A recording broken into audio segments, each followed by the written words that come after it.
आज मुनासिब हुक्मनामा जारी करेंगे। कौमी असेंबली की कार्रवाई, स्पीकर की रूलिंग की कानूनी हैसियत देखेंगे। Chief justice supreme court Umar Ata Bandial के सियासी सूरत हाल पर आज खुद नोटिस केस की समाअत में रिमार्क्स। जस्टिस मुनीर अख्तर ने कहा कि रूल 28 के तहत रूलिंग सिर्फ स्पीकर दे सकता है। पीपल्स पार्टी की फुल कोर्ट की इस्तदा मुस्तरद। कहा आपको 5 जजेस पर एतराज है तो हम चले जाते हैं।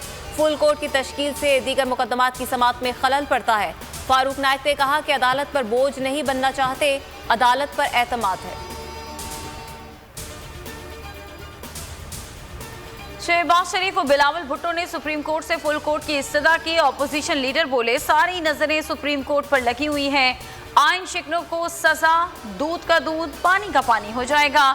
बिलावल भुट्टो ने कहा कि सुप्रीम कोर्ट साबित करे आइन महज कागज का टुकड़ा नहीं, आइन पर किसी सूरत समझौता नहीं कर सकते। इमरान खान के इकदाम से एक और कॉम्प्रोमाइज इलेक्शन की तरफ धकेला जा रहा है।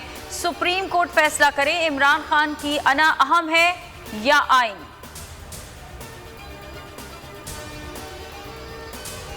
सुप्रीम कोर्ट पर असरअंदाज होने की कोशिश की तो मज़ाहमत करेंगे, फवाद चौधरी का इंतबा।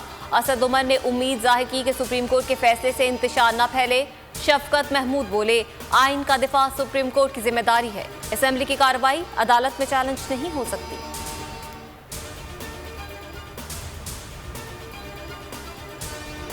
197 अरकान को बैरूनी साजिश का हिस्सा करार देकर गद्दार करार दिया गया।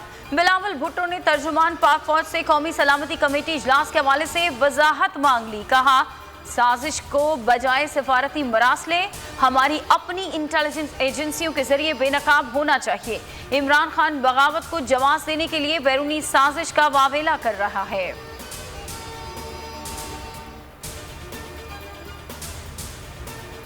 निगरां वज़ीर आज़म कौन होगा? सदर ने नामों के लिए वज़ीर आज़म और शहबाज शरीफ को खत लिख दिया। शहबाज शरीफ ने मुशावरत का हिस्सा बनने से इनकार कर दिया। फवाद चौधरी बोले शहबाज शरीफ निगरां हुकूमत का हिस्सा नहीं बनना चाहते, उनकी मर्जी। पीटीआई ने 2 नाम दे दिए, उम्मीद है 7 रोज में इत्तेफाक हो जाएगा।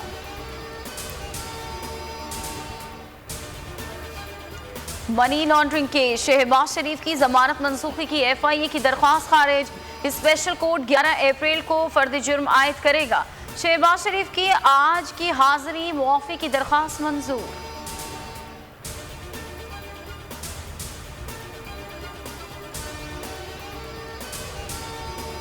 सियासी मुखालिफिन के खिलाफ आर्टिकल 6 का इस्तेमाल किया जा रहा है। आर्टिकल 6 को समझने के लिए 2007 के वाक़े को जहन में रखना होगा। अटॉर्नी जनरल का जस्टिस मकबूल बाकिर फुल कोर्ट रेफरेंस से खिताब। कहा आर्टिकल्स का मकसद किसी मुल्क से वफादारी जांचना नहीं, मौजूदा हालात में इस्तीफे का मतलब मैदान छोड़ना है। सदर सुप्रीम कोर्ट बार एहसन भून ने सुप्रीम कोर्ट आइन की मुहाफिज है, जमहूरी निज़ाम को खतरे में डाला जा रहा है।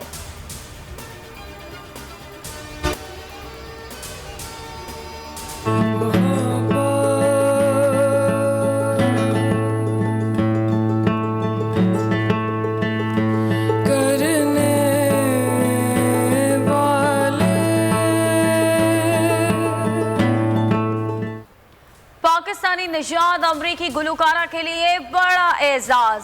उरूज आफ्ताब का गाना ग्रैमी अवार्ड का फातेह करार। गाने मोहब्बत के लिए बेहतरीन ग्लोबल म्यूजिक परफॉर्मेंस का अवार्ड मिल गया। गुलकारा ने इंस्टाग्राम पोस्ट में लिखा उनकी खुशी का कोई ठिकाना नहीं।